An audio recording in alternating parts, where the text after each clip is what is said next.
Olá, alunos, tudo bem com vocês? Espero que sim. Hoje é quinta-feira, dia 16 de julho de 2020. Como rotina, a gente vai ler o texto da Mãe d'Água. Depois, em língua portuguesa, a gente vai continuar falando sobre a fábula.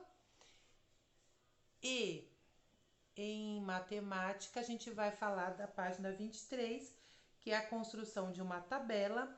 E aí, a gente vai falar um pouquinho sobre adição, ok? Vamos lá para a leitura do texto. A Mãe d'Água. Mito do povo Tupiniquim. Na aldeia Pau-Brasil havia uma família muito feliz que vivia da caça e da pesca. Certo dia, a menina mais nova foi ao rio pegar água. Próxima ao rio, ela ouviu uma linda cantiga. Não hesitou e aproximou-se da água e ajoelhou-se para encher a moringa. Quando a menina ergueu a cabeça, deparou-se com uma moça tão linda e formosa como o lírio. Assustada com o que estava vendo, a menina pegou a moringa e saiu desesperada pela mata. Chegou em casa cansada, gritando pela mãe.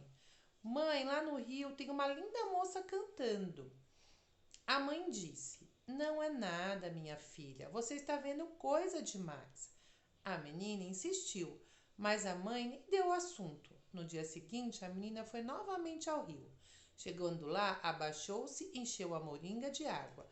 Ao levantar-se, ouviu novamente uma linda voz chamando-a. Com os olhos entreabertos e atentos, ela procurou o lugar de onde saía aquela voz tão suave e perguntou: Quem está aí? O que você quer de mim? Não obteve resposta, mas percebeu que aquela melodia saía debaixo de uma pedra que havia no meio do rio. As horas se passaram e a menina não retornava mais à sua casa. Sua mãe, muito preocupada, avisou a todos da aldeia para irem à procura dela. Cacique e os outros líderes da aldeia foram ao rio, mas nada encontraram, a não ser a moringa levada pela menina. Pesarosos, voltaram para a aldeia e deram a triste notícia à sua mãe. A busca continuou durante 6 dias pela redondeza, à procura de um sinal que levasse até a menina, mas nada foi encontrado. Desesperada e muito ansiosa para encontrar a filha, a mãe resolveu ir até a margem do rio. Chegando lá, começou a chorar e a lembrar-se de sua filha. De repente, ouviu um gemido e, ao olhar, reconheceu a filha abatida e quase morta. Surpresa e ao mesmo tempo triste de vê-la naquele estado lastimável, pegou em seus braços, levou ao pajé. O pajé, com toda a sua sabedoria em ervas medicinais, cuidou da menina que se encontrava em estado febril, delirando. Ela contou sobre a bela moça do rio e sua fascinante melodia. Dizem até hoje que a menina estava sob o encanto da Mãe d'Água. Vamos lá, agora para a língua portuguesa. A gente vai continuar na página 182. A gente fez aqui, ó, sobre a fábula A Raposa e o Corvo e a Cegonha e a Raposa. Tá vendo aqui, ó? Na página 180. A gente vai continuar falando dessas duas fábulas. E o que a gente vai fazer hoje?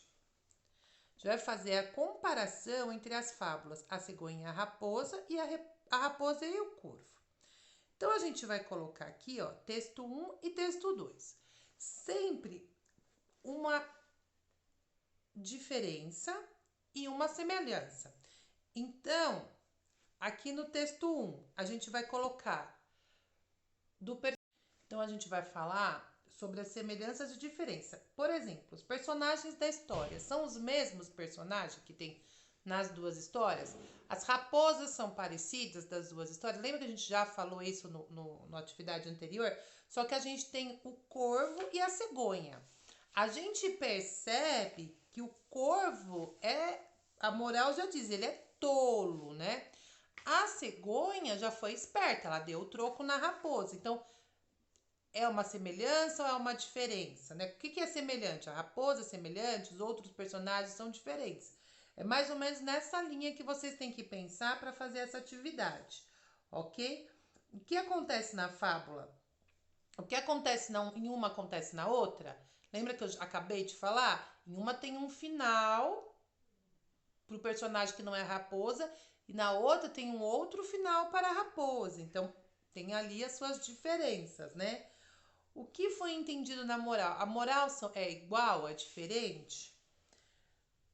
A forma como a história é contada é parecida, tem alguma diferença? E vocês vão colocando aqui no quadro, do texto 1 e do texto 2, né?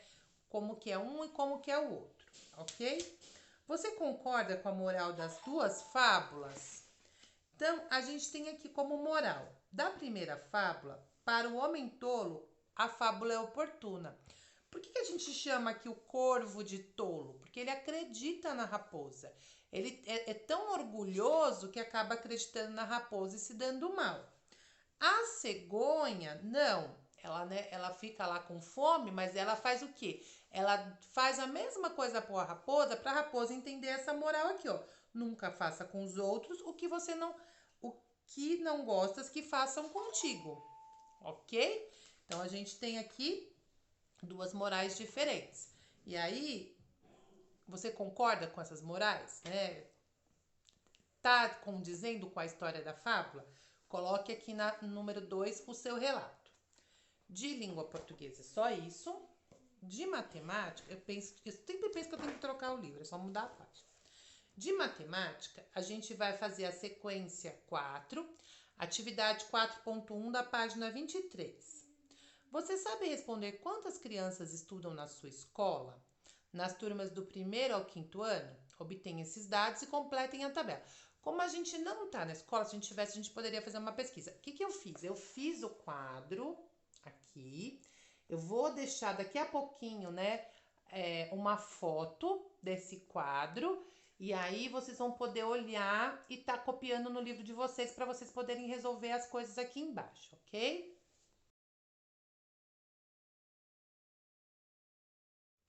Então vamos lá. Aqui a gente tem uma tabela. Por que é importante a gente ter uma tabela? Porque assim, visivelmente, quando a gente olha para uma tabela, a gente consegue reconhecer os números. E aí fica fácil. Lembra que eu falei dos gráficos? A gente já teve aula de gráfico, tabela? Fica fácil de eu visualizar o que eu quero.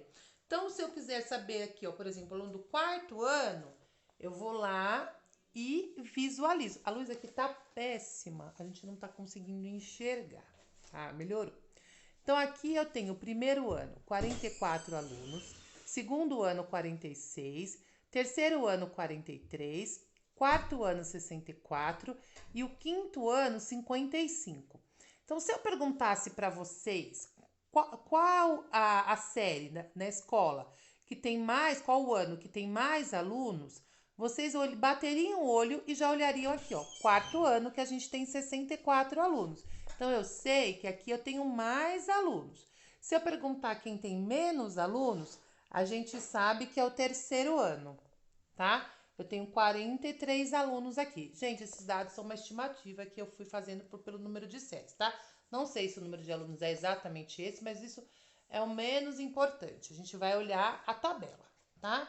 Então, a gente tem esses números da tabela. Eu consigo reconhecer facilmente quem tem mais, quem tem menos, só de olhar para essa tabela. É para isso que serve a tabela, tá? Para que visualmente eu consiga analisar o assunto que eu quero de uma forma mais fácil. Então, com base nessa tabela, vocês pausam o vídeo nos números, né? Copia no livro de vocês. E aí, com base nessa tabela, qual das turmas tem mais alunos?